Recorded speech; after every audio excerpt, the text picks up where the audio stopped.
flu cases across North Carolina are spiking. We're getting some new numbers the state released just today. It shows nearly 3,000 people tested positive last week.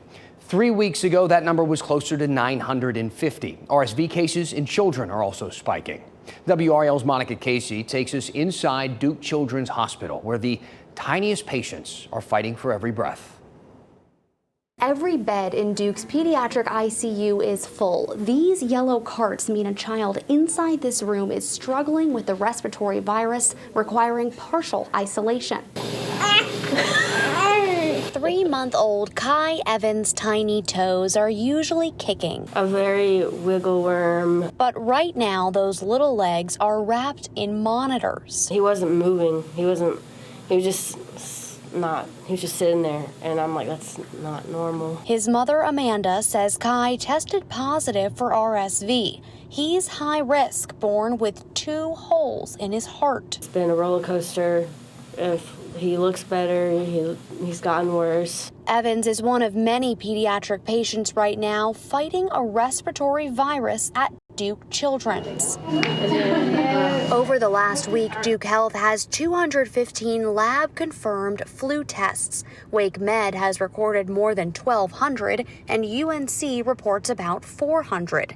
In that same time, Duke has 248 RSV cases, and Wake Med and UNC are at about 200 each. We're in a little bit of a crisis, and there's no end in sight. Kelly Ellington is the clinical operations director for Duke Children's. She tells me they field calls every day from rural hospitals desperate for help. Our smaller community hospitals they're overwhelmed.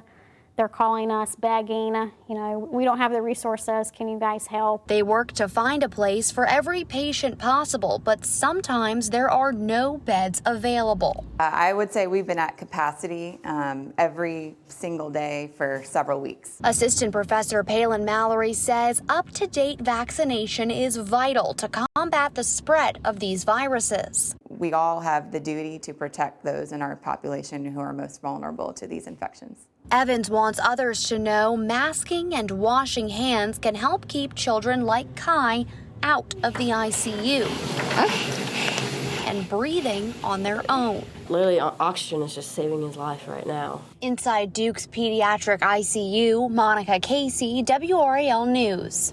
Cute little guy. North Carolina Pediatric Society is facilitating a spreadsheet of available pediatric beds around the state. Many hospitals on that list only have beds available intermittently on a case-by-case basis.